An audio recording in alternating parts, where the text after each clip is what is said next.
नमस्कार माऊली, जय सद्गुरू. माझं नाव प्रयाग आहे. मी आहे 13 वर्षाचा आणि माझे मम्मी पप्पा पंढरपूरच्या वारीला गेले. माझ्या कुटुंबातले काही सदस्य जसे काका काकी आणि आतू ते पण पंढरपूरच्या वारीला गेले होते. मला आपल्या मराठी कल्चरचा खूप आदर वाटतो. आमच्या स्कूलमध्ये महाराष्ट्रातील भक्तिमय स्थान म्हणजेच पंढरपूर आम्हाला सांगितलं जातं आणि तिथूनच मला पंढरपूर असं देवस्थान माहिती आहे.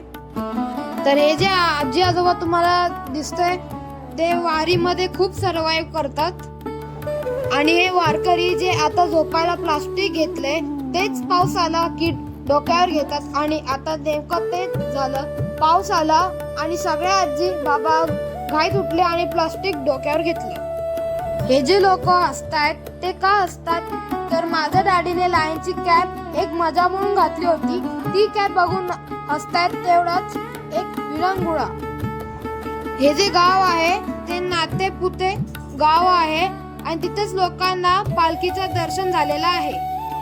तर तुम्ही बघताय की इथे किती गर्दी आहे, पण ती गर्दी पण असू दे, पण त्याच्यामध्ये लोकांना म्हणजे जे वारकरी आहेत आजी बाबा लहान मुलं जी या गर्दीमध्ये चिरडली जातील. आणि खरोखर तसं झालं. कोणाची चप्पल पडली तर कोणी खाली पडले. खूप लोकांना त्याचा त्रास झाला, पण असं व्हायला नको म्हणून सगळ्यांची जबाबदारी आहे. त्याच्यामध्ये कमिटी ट्रस्ट वारकरी सगळ्यांनी लाईन मध्ये दर्शन घ्यावं.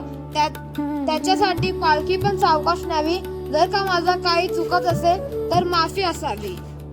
हे नातेपुते गाव आहे जिथे चालत असताना खूप कचरा पडलेला दिसला. कचऱ्यामध्ये केळीची सालं, अन्न, प्लास्टिक बॉटल, रॅपर खूप सारं रस्त्यावर टाकलं होतं जे टाकायला नाही पाहिजे. म्हणजेच जे लोक अन्नदान करतात त्यांनी सगळ्यात आधी कचरा पेटीची सोय करावी आणि त्याच्या नंतर अन्नदान करावं. तरच आम्हाला म्हणजेच पुढच्या पिढीला आपल्याला महाराष्ट्रातील भक्तिमय ठिकाण पंढरपूरच्या वारीला जाण्याची संधी मिळेल. आणि माझी तर खूपच इच्छा आहे आणि म्हणूनच कळकळीने सांगतो, अन्नदान करणाऱ्याने आणि घेणाऱ्याने पण कचरा हा रस्त्यावर पडणार नाही याची काळजी घ्यावी. तर हे आहे मंदिराच्या बाहेरील व्हिडिओ जिथे आता खूप घाण आहे. मंदिराला लागूनच लोकांनी चपला काढलेल्या आहेत. मंदिराच्या खिडक्या तुटलेल्या आहेत. मी कोणालाही दोष देत नाही, पण जर सफाई कामगार वाढवले तर त्यांनाही रोजगार मिळेल आणि मंदिराला लागून छान झाडं लावतील तर आम्हाला स्वच्छ आणि सुंदर पंढरपूर बघायला मिळेल. पण त्याच्यासाठी मंदिराच्या ट्रस्टने किंवा आपल्या महाराष्ट्रातील राजकारणी लोकांनी मनावर घ्यायला पाहिजे. जर पुढच्या वर्षीच्या वारीपर्यंत असं झालं तर माझ्यासारखीच लहान मुलं सुद्धा पंढरपूर बघण्यासाठी हट्टाने येतील. जर का मी कोणाचं चुकून मन दुखावलं असेल तर क्षमा असावी. विठ्ठल विठ्ठल, जय हरी विठ्ठल.